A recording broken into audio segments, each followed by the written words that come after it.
네, 여러분 안녕하세요. 민쌤의 아무나 배우고 아무데나 써먹는 아무 역사 시간입니다. 대국중학교 2학년 학생들과 두 번째 시간을 이렇게 선생님이 직접 수업하는 시간을 가져볼까 하는데요. 오늘은 주제가 붕당 정치의 전개와 변질이라는 내용으로 살펴보게 되겠습니다. 지난 시간까지 우리는 조선 전기, 조선 초기부터 시작해서 전기의 그 정치적인 것과 그리고 문화적인 걸 살펴봤고요. 그리고 조선을 뭔가 확 변화를 일으키게 되는 두 가지 사건, 임진왜란과 병자호란. 이걸 우리가 줄여서 양난이라고 부릅니다. 두 양자를 써서 두 번의 난이라고 해서 양난이라고 부르는데, 요 양난 이후의 역사가 좀 많이 바뀌거든요. 그러니까 정치적인 스타일도 바뀌고 경제적인 거, 사회적인 거, 문화적인 거 좀 많이 바뀌는데, 그 이후에 조선 후기의 역사에 대해서 우리가 이제 살펴볼까 합니다. 그래서 앞에 조선 전기에 나왔던 그런 정치적인 특징, 문화적인 특징하고 비교해 가면서 여러분들이 기억해 두면 좋을 것 같습니다. 자, 수업 한번 진행해 볼까요? 자, 붕당 정치의 전개와 변질은요, 교과서 페이지 154에서 155페이지가 되겠습니다. 여러분들 교과서 같이 펴놓고 선생님 수업을 잘 들어주기를 바랍니다. 자, 붕당 정치의 전개와 변질을 살펴보려면요, 첫 번째로 뭘 살펴봐야 하냐면 제도의 개편에 대해서 살펴봐야 합니다. 이제 사회가 양난 이전, 즉 그 두 차례의 난 이전과는 조금씩 달라지게 됩니다. 그래서 이 제도의 개편은 곧 무엇을 의미하느냐 하면 양난 이후에 뭐다? 제도 변화를 의미한다. 뭔가 똑같이 있을 수는 없으니까 뭔가 바뀌게 된다. 그게 뭐 좋은 면이든 나쁜 면이든 간에 바뀌는 부분이 분명히 있었다라는 거고요. 그 첫 번째는 뭐냐면 바로 비변사의 핵심 기구화라는 것입니다. 이제 비변사라고 하는 기구가 정치 핵심 기구가 됐다라는 얘기예요. 여러분 비변사 여러분 혹시 기억나나요? 아나요? 비변사는요 원래 조선 초기에 국방 문제, 즉 다른 나라들이 막 깔짝깔짝, 특히 일본이 뭐 삼포회란 이런 것들 일으키고 막 깐짝깐짝깔짝 이렇게 왔을 때 급하게 논의해서 빨리 결론을 내기 위해서 설치됐던 임시 기구였어요.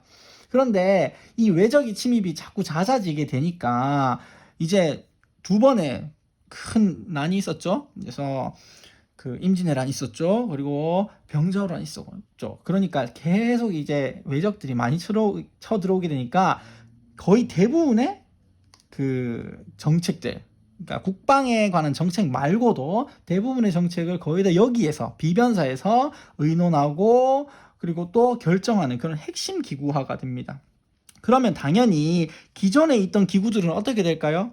그렇죠. 기존에 있던 기구들은 약화되겠죠. 기존에 있었던 조선 초기에 대표적인 정치기구가 뭡니까? 그렇죠. 의정부 6조죠. 의정부와 6조가 어떻게 된다? 약화된다. 의정부 6조가 약화되고 비변사가 점점 커진다고 하는 건 비변사에 모여있는 신하들이 힘이 센 신하들의 권력이 점점 어떻게 된다는 뜻일까요? 점점 세진다는 얘기겠죠. 그러니까 결국에는 뭐가 어떻게 된다?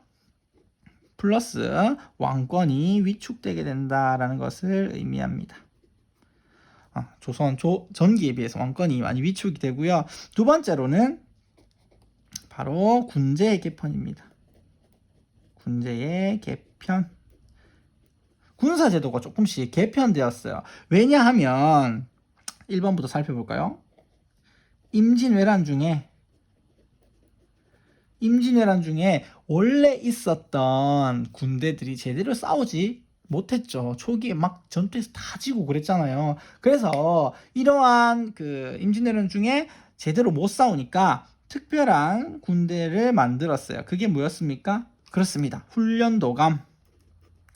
훈련도감이라고 하는 것을 설치했었다라는 것을 여러분들이 알아두게 됩니다. 여기에는 포수, 사수, 살수 이래서 삼수병이 근무하는 이러한 훈련도감을 설치했었죠.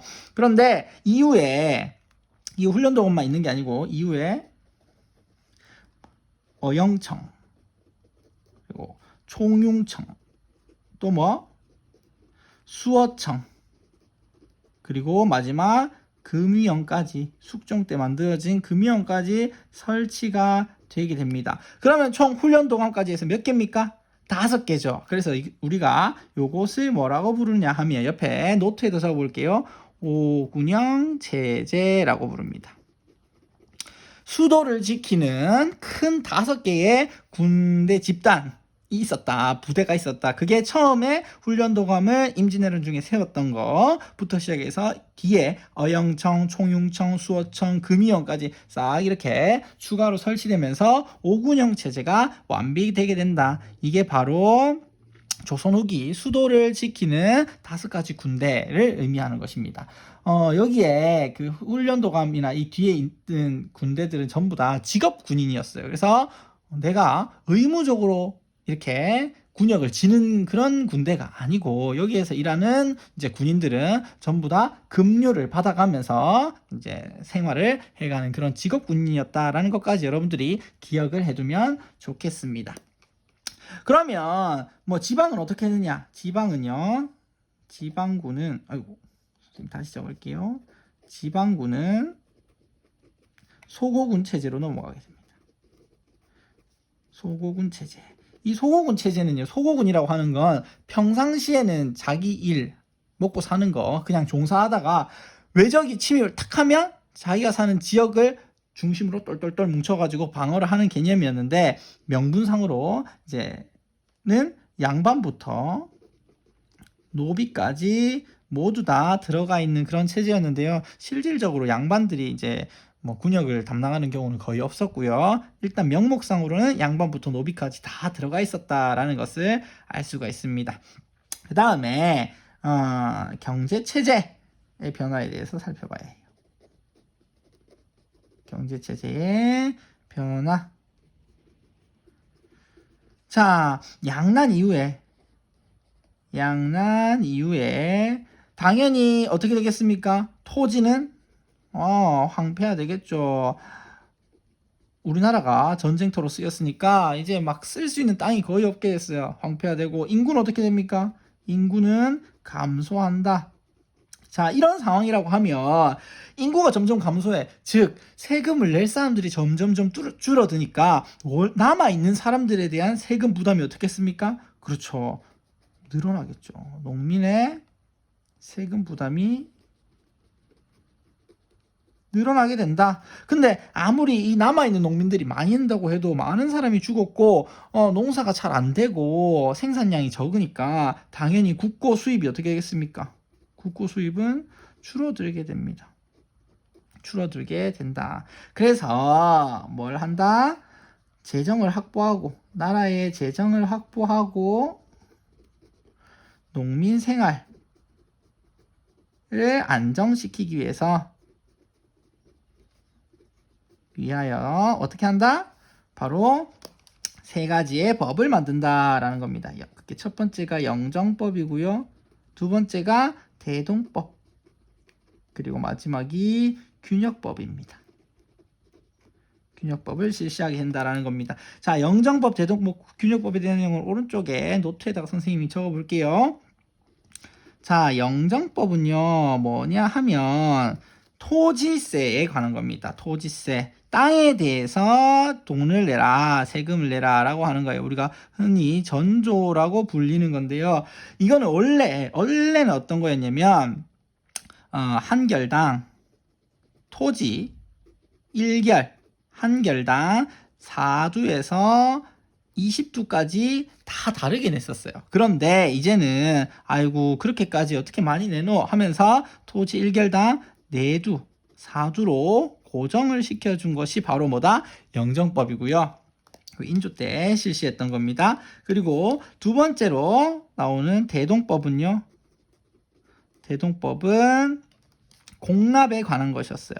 여러분은 공납이 뭐죠? 우리 뭐 바친다? 공물을 바친다, 공물을 바친다 그러잖아요.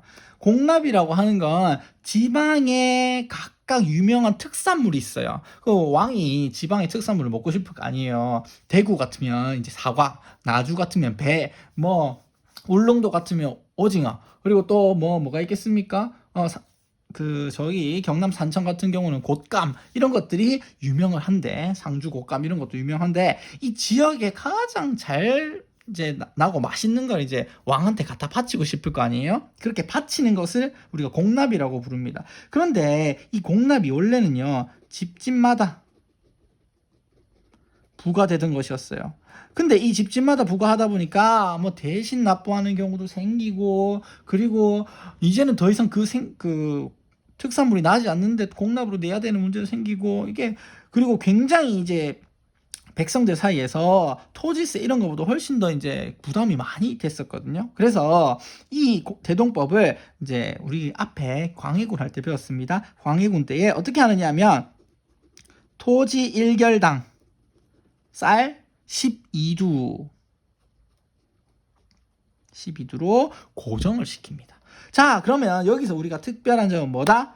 집집마다 낼 때는 다 똑같이 내야 돼요. 그런데 이제는 뭐에 따라서 냅니까?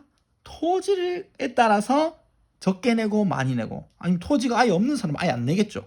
그러니까 어떻게 했습니까? 땅이 적거나 땅이 없는 가난한 백성들한테는 좋은 일이겠고요. 토지 1결당 쌀 12두씩을 2결, 3결, 4결 많이 가진 사람들은 더 많이 내야 되니까, 토지를 많이 가진 양반이나 토호들, 지주들, 돈 많은 사람들은 굉장히 싫어하는 법이었다라는 것을 알 수가 있습니다. 어쨌든 간에 일반적인 가난한 농민들에게는 굉장히 환영받을 만한 그런 일이었고요. 마지막으로 균역법. 균역법은요, 어땠습니까? 바로 우리가 군대를 가는 대신에 내던 그 세금 있죠? 군역에 대한 거였습니다. 이거는 기존에 여러 곳에 많은 군포를 내던 것을 이제 줄여가지고 1년에 군포 얼마만 낸다? 한 필만 내도 된다. 아이고, 필입니다. 필. 한 필만 내도 된다라고 영조 때 만들어준 게 바로 균역법입니다. 어쨌든 간에 이제 세상이 이제 힘들어지니까, 백성들이 살기도 힘들고 하니까 국가에서 재정을 확보하고 농민 생활 안정을 위해서 영정법, 대동법, 균역법과 같은 법들을 새롭게 제도로 바꾸어서 실시를 했다라는 겁니다. 여러분, 여기까지 이해가 되나요? 자, 그러면 넘어가 보겠습니다. 두 번째, 붕당 정치. 이제 정치로 넘어갈 거예요. 붕당 정치의 변질에 대해서 살펴보도록 하겠습니다. 자, 인조 반정 이후에 누가 권력을 가졌다고 했죠? 그전에는 북인이었는데요. 그렇죠. 서인이 가지게 되는데, 서인만 가지고 간 건 아니었습니다. 서인이 주도를 하되 어떻게 한다? 남인이 참여하는 형식으로 진행이 되게 됩니다. 그리고 이 시기에는요, 서로 상대 붕당을 굉장히 존재를 인정을 해줘요. 상대 붕당의 존재를 인정하고요. 주로 정치를 할 때 어떻게 하느냐 하면 공론을 중심으로 정치를 한다. 자, 여기서 중요한 건 공론입니다. 공론. 뭐라고요? 공론. 공론이라고 하는 건 우리가 일반적으로 우리가 생각할 때는 지금은 국민들의 의견 이렇게 생각하기 쉬운데, 요때의 공론이라고 하면 유학, 성리학을 공부하고 많은 이제 그 공부를 많이 한 유생들의 의견을 의미합니다. 유생들의 의견을 의미하고요. 그 다음에 서로가 서로를 무조건 미워하고 싫어하고 정치권 떨궈내려고 하는 게 아니라 서로 상대 붕당의 존재를 인정하고 공론 중심의 정치를 했기 때문에 뭐 할 수 있었다? 그래서 상호 비판, 그리고 견제, 그러면서 균형을 이루는 뭘 할 수 있었습니까? 붕당 정치를 이루을 수 있었습니다. 그런데 이대로 쭉 가면 좋았겠죠. 그런데 이제 그렇지 않게 된다라는 것을 우리가 이야기하겠죠. 바로 현종 시기에 가면 뭐가 발생하냐면요. 두 차례 예송이 발생합니다. 뭐가 발생한다고요? 예송. 여러분들 이렇게 기억해 두세요. 예송이라고 하면 바로 예법에 대한 논쟁이다. 여러분들이 지금 이야기를 들으면 뭐 이런 거 가지고 싸웠어 이렇게 생각을 할 수는 있어요. 그런데 이 당시는 굉장히 좀 중요한 내용이었습니다. 어떤 것이었냐 하면 이건 조금 말이 긴데요. 인조의 아들이 누구예요? 두 명 있었어요.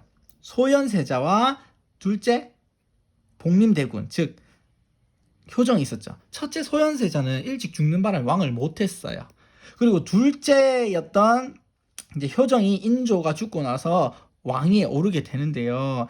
이 인조에게는 늦게 결혼해가지고 젊은 부인이 있었어요. 그러니까 소현세자하고 이제 복림대군, 그러니까 효종한테 효종보다 더 어린 나이에 새어머니가 있었어요.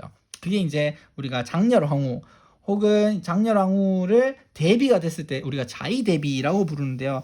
이런 좀 껄끄러운 그런 집안 가정사가 있었습니다. 근데 처음에는 크게 문제가 없었어요. 그런데 문제가 뭐였냐 하면 이제 효종이 죽었어요. 효종이 죽었는데 아까 효종보다 자의대비, 즉 효종의 인조의 젊은 부인이, 늦게 결혼한 부인이, 새어머니가 나이가 더 어렸다고 했잖아. 그런데 자의대비가 살아있었어요. 살아있었는데 이때에 도대체 이 자의대비가 옷을 어떻게 입을 것이냐, 사람이 이제 죽고 나면 상복을 입는 상복을 얼마나 오래 입을 것이냐를 놓고 예송이 발생하게 됩니다. 그 첫 번째 예송이 기해 예송이었어요. 우리가 다른 말로 1차 예송이라고도 부르는데, 이때 이제 논리가 어떤 논리였냐 하면 서인은 이렇게 얘기를 했습니다. 효종은 둘째 아들입니다. 첫째 아들 소현세자 때, 소현세자가 죽었을 때 그 자의대비가 3년 동안 상복을 입었기 때문에 둘째 아들은 첫째 아들이랑 다르기 때문에 몇 년만 입어야 합니다. 서인은 1년만 입어야 합니다 라고 주장을 했어요. 반면에 남이는요, 아니 그렇지 않죠. 왜? 이 효종대왕께서는 둘째 아들이긴 하지만 뭐다?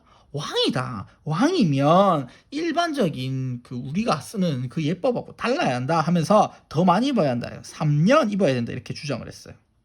그래갖고 막 싸우는 거야. 1년이 맞다, 3년이 맞다.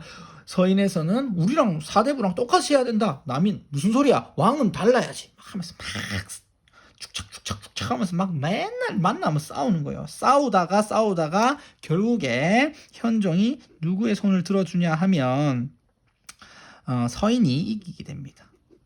서인이 이기게 돼요. 그리고 나서 이제 남인들은 우리가 이렇게 논리에서 지단이 이건 말이 안 된다 하면서 이제 화가 많이 났겠죠. 이제 그 다음 우리가 복수를 할 시간에 이제 일을 박박 갈면서 있었어요. 근데 마침 또 두 번째 일이 발생합니다. 이때는요, 효종의 부인이었던 효종비가 죽었어요. 근데 효종비가 죽었을 때도 이 자의대비가 살아있는 거야. 며느리도 죽었고, 아들이 죽었을 때 상복 때문에 그 난리 쳤는데 며느리가 또 죽었는데 또 이 시어머니가 또 살아있네. 그래서 이 또 효종비가 죽고 나서 자의대비가 도대체 얼마간에 또 상복을 입어야 됐냐를 가지고 이제 갑인예송이 벌어지게 됩니다. 두 번째 예송이 또 벌어지게 됐어요.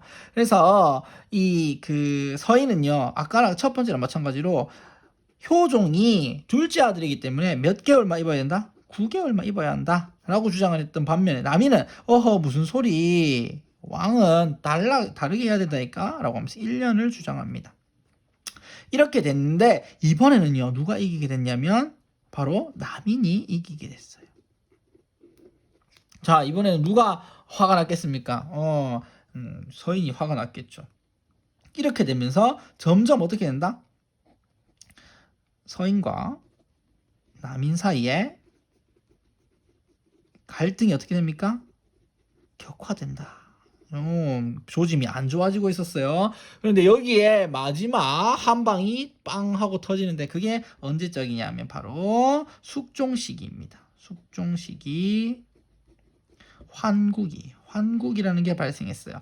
자, 이 환국이라는 것이 무엇이냐 하면 급격하게 뭐가 바뀐다? 집권당이 교체되는 것을 우리가 뭐라 부릅니까? 환국이라고 부릅니다. 갑자기 집권당이 교체되는 것을 환국이라고 불러요.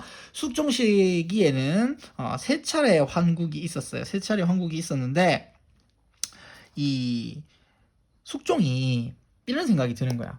이 서인하고 남인하고 맨날 싸우네. 요것들 버르장머리를 어떻게 하면 고쳐주지? 어떻게 하면 안 싸우게 좀 하지? 라고 생각을 했는데 좀 잘못 생각을 했어. 어떻게 생각했냐면 내가 이번에 좀 남인 저것들이 좀 까분다 싶으면 서인 편을 확 들어가지고 남인을 싹 죽여버리고 귀양 보내버리고 정치에서 완전히 물러나게 해버리고 요것도 서인이 좀 도와주니까 또 까부네. 그럼 서인 어떻게 한다? 서인을 싹 내쳐버리고 남인 다시 데리고 오고 이렇게 하는 환국을 실시했어요.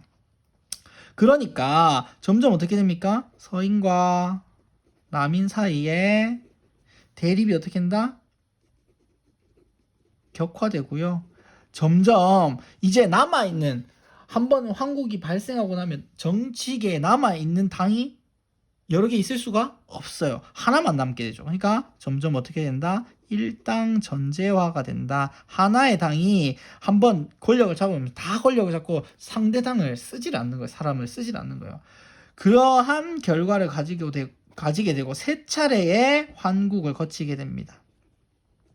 이 세 차례의 환국을 걸치게 되는데요. 결국에 마지막으로 승리한 당은 어디였냐 하면 바로 서인이었습니다. 서인이 권력을 장악하게 돼요. 자, 그리고 이 서인은요, 또 어떻게 되냐면 나뉘게 돼요. 노론과 소론으로 나뉘게 되는데, 노론은 이제 어떤 사람들이었냐 하면, 이 권력을 장악하고 남인들에 대해서 이제 강경한 탄압을 주장을 했다라고 하면, 소론은 상대적으로 온건한 입장을 가지고 있었다라는 것이 좀 다른 점이라고 할 수가 있습니다. 그래서 이제는 서인이 권력을 완전히 장악하게 되고 남인은 거의 찾아볼 수 없게 되는 이런 형태가 됩니다. 자, 이렇게 보니까 붕당 이제 환국 이후에 붕당 사이에 세력 균형이 있겠어요, 없겠어요? 없어요. 완전히 와해돼 버리고 맙니다. 무너져 버리고 맙니다. 그리고 이제 결국에는 정치 질서가 어떻게 되겠습니까? 정치 질서는 혼란해지고 그리고 왕권 역시 불안해질 수밖에 없었다. 이렇게 정치가 붕당 정치가 변질되고 말았다라는 것을 여러분들이 기억을 해두면 될 것 같습니다. 여기까지 이해되나요? 자, 그러면 선생님이 마지막으로 정리를 한 가지 좀 해보려고 합니다. 바로 붕당의 계보인데요. 우리 처음에 조선 시기 초부터 시작해서 한번 얘기를 한번 해보도록 합시다. 여기 맨 위에다가 적어볼까요? 조선 정치 세력의 변화라고 정리를 해주면 될 것 같습니다. 자, 조선 초기에 조선을 세웠던 세력이 신흥무인 세력과 누구였죠? 그렇습니다. 신진사대부였죠. 신진사대부가 있었어요. 자, 이 신진사대부는요, 두 가지가 있었습니다. 조선 왕조를 개창하는데 찬성하는 적극적으로 나섰던 누구? 적극적으로 나섰던 누가 있습니까? 그렇죠. 급진개화파. 급진파 사대부. 선생님 죄송해요. 선생님이 잠깐 말이 헛나왔습니다. 그리고 온건파 사대부가 있었습니다. 온건파 신진사대부, 급진파 신진사대부가 있었는데 이 급진파 사대부는요, 처음에 조선왕조 개창에 도움을 줬으니까 권력을 쭉 잡고 있으면서 뭘로 발달했다? 그렇죠. 훈구파로 발달을 하게 됩니다. 반면에 온건파 사대부는요, 뭐로 지내고 있다? 저 초야에 지내면서 살인파로 웅크리고 있었어요. 그런데 이 살인파들이 언제 중앙 정계에 등장하기 시작합니까? 그렇죠. 성종 때 가서. 성종 때 등장하기 시작했어요. 우리 기억납니까? 김종직과 같은 사람들이 있었어요. 그래서 3사를 중심으로 해서 오게 되고요. 이 훈구파하고 빠작하고 싸우게 됩니다. 그게 뭡니까? 여기 있었던 연산군 때 있었던 무오사와 갑자사와 그 다음에 중종 시기에 있었던 기묘사와 그 다음에 명종 시기에 있었던 을사사와 이 네 차례에 뭘 걸치게 된다? 사화를 겪게 됩니다. 사화를 겪게 되는데 이 사화에서 누가 이겨요? 이 살인파가 끈질기게 망하면 또 내려가가지고 살아남아가지고 오고 살아남아가지고 오고 훈구파는 어느 중간에 없어져 버리고 말았어요. 그래서 살인이 어떻게 된다? 선조 때에 가면 권력을 장악하게 된다. 그런데 이게 자기들끼리 이제 훈구파랑 싸울 때는 서로 어땠습니까? 사이가 좋게 잘 지냈는데 막상 권력을 장악하고 나니까 어떻다? 자기들끼리 나눠지게 된다. 선조 때 뭐와 뭐로 나눠집니까? 그렇죠. 동인과 서인으로 나누어지게 되고요. 이 동인과 서인은 어떻게 됩니까? 다시 북인과 남인으로 나누어진다고 했었습니다. 자, 이때 광해군하고 북인은 뭐다? 세트다라고 했죠. 그래서 북인이 권력을 딱 잡아가지고 잘하고 있었는데 이때 뭐가 일어난다? 인조반정이 일어나면서 북인은 사라져버리고 누가 권력을 차지하게 됩니까? 주류가 서인이 되죠. 그렇지만 이때까지만 해도 뭐도 살아남고 있었다? 남인도 같이 살아남고 있었다. 그래서 요 두 개가 서로 공조를 하면서 이렇게 지내고 있었다라는 것이었어요. 그리고 쭉 내려옵니다. 쭉 내려오다가 현종 때에 이르면 뭐가 발생합니까?